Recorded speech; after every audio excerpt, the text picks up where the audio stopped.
नमस्कार विद्यार्थी मित्रांनो, CET सेल मार्फत जे कॉमन एंट्रन्स टेस्ट घेतली जाते त्यामध्ये बघा टेक्निकल एज्युकेशनचे जे कोर्सेस आहे तसेच हायर एज्युकेशनचे जे कोर्सेस आहे तर त्याचे आता कॅप राऊंड जे आहे तर त्याच्या डेट्स आलेले आहेत. टेंटेटिव्ह डेट्स जे आहे तर ते आता वेबसाईटवर आलेले आहेत. म्हणजे तुमचे जे कॅप राऊंड आहे तर ते कधीपासून स्टार्ट होणार आहे त्याविषयी इम्पॉर्टंट डेट्स ते आता वेबसाईटवर आलेले आहेत. तर त्याविषयी आज आपण या व्हिडिओच्या माध्यमातून माहिती घेणार आहोत. चला तर आजच्या या व्हिडिओला सुरुवात करूया. बघा विद्यार्थी मित्रांनो, central admission process academic year 2024-25 त्यामध्ये इम्पॉर्टंट नोटीस आहे ही तुमच्यासाठी.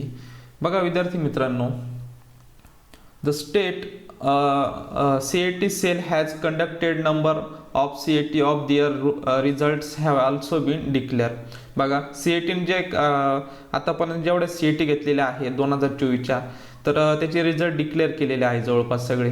तर the centralize admission process CAP has already commanded 9 professional courses and direct second year admission degree under agricultural department. आता काहींचे जे कॅप राऊंड आहे तर त्यांना सुरुवात झालेली आहे. त्यामध्ये direct second year degree under agriculture department याचे कॅप राऊंड जे आहे तर त्याची सुरुवात झालेली आहे. आता त्यानंतर बाकीचे जे राहिलेले आहे कोर्सेस बघा त्याचे आता टेंटेटिव्ह डेट्स त्यांनी दिलेला आहे. बघा MCA हा जो कोर्स आहे टेक्निकल एज्युकेशनमध्ये, बघा इथे टेक्निकल एज्युकेशन डिपार्टमेंट दिलेला आहे. त्यामधील हा जो MCA कोर्स आहे त्यासाठी बघा टेंटेटिव्ह डेट्स दिलेले आहे 9/7/2024 या तारखेला तुमचे कॅप राऊंड सुरुवात होणार आहे. त्यानंतर MBA तसेच MMS हे जे कोर्सेस आहे त्यांचे 9/7/2024ला सुरुवात होणार आहे कॅप राऊंडला. त्यानंतर ME किंवा MTech मास्टर ऑफ इंजिनिअरिंग किंवा मास्टर ऑफ MTech जे आहे हे जे कोर्सेस त्यासाठी 9/7/2024ला सुरुवात होणार आहे. त्यानंतर आर्च यासाठी बघा 9/7/2024ला सुरुवात होणार आहे. 9/7/2024 कॅप राऊंडला सुरुवात होणार आहे. त्यानंतर BE BTech आहे हे जे कोर्सेस आहे त्यासाठी 10/7 दिलेली आहे तारीख.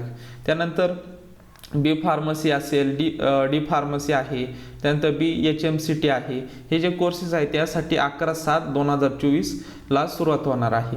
त्यानंतर BE डिझायनिंग यासाठी बघा 12/7/2024ला कॅप राऊंडला सुरुवात होणार आहे. त्यानंतर M फार्मसी यासाठी 13/7/2024ला सुरुवात होणार आहे.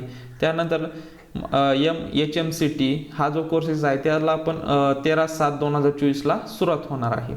त्यानंतर बघा डायरेक्ट सेकंड इयर इंजिनिअरिंग हा जो कोर्सेस आहे कॅप CET घेतलेली जाते या कोर्सेससाठी. तर बघा 16/7/2024ला कॅप राऊंडला सुरुवात होणार आहे. आणि त्यानंतर आहे डायरेक्ट सेकंड इयर फार्मसी यासाठी पण 16/7/2024 या तारखेला तुमचे कॅप राऊंड चालू होणार आहे. त्यानंतर आता पुढचं जे डिपार्टमेंट आहे हायर एज्युकेशन डिपार्टमेंट यासाठी बघा जे कोर्सेस आहे त्यामध्ये बघा LLB 5 इयरचा जो कोर्स आहे, त्यानंतर BA BSc BEd हे जे 2 कोर्सेस आहे यासाठी 8/7/2024 तसेच BEd MEd हे जे कोर्सेस आहे यासाठी पण 8/7/2024ला तुमची कॅप राऊंड सुरुवात होणार आहे. त्यानंतर बघा LLB 3 इयरचा जो कोर्स आहे LLB 3 इयरचा कोर्स यासाठी जी कॅप राऊंडची डेट दिलेली आहे 10/7/2024ला सुरुवात होणार आहे. त्यानंतर BP ED यासाठी 11/7/2024 तसेच MP ED यासाठी पण 11/7/2024 ही डेट दिलेली आहे. त्यानंतर आहे BEd आणि MEd हे जे कोर्सेस आहे यांसाठी 12/7/2024 ही डेट त्यांनी दिलेली आहे. ह्या टेंटेटिव्ह डेट्स आहेत, एखादी चेंज होऊ शकते पण शक्यतो ह्याच डेट फायनल धरून तुम्हाला कॅप राऊंडला सुरुवात होणार आहे. त्यामुळे तुमच्याकडे जे सर्टिफिकेट लागणार आहे तर ते तुमच्याकडे जवळ असणे गरजेचं आहे. कोणकोणते डॉक्युमेंट्स लागणार आहे, तुमचे कास्टमधील असेल तर त्या विद्यार्थ्यांचे कास्ट सर्टिफिकेट असेल, तसेच इतर तुमचे आधार कार्ड अपडेट आहे का व्यवस्थित हे पण एकदा चेक करून घ्या, म्हणजेच तुम्हाला कॅप राऊंडला काही त्रास होणार नाही.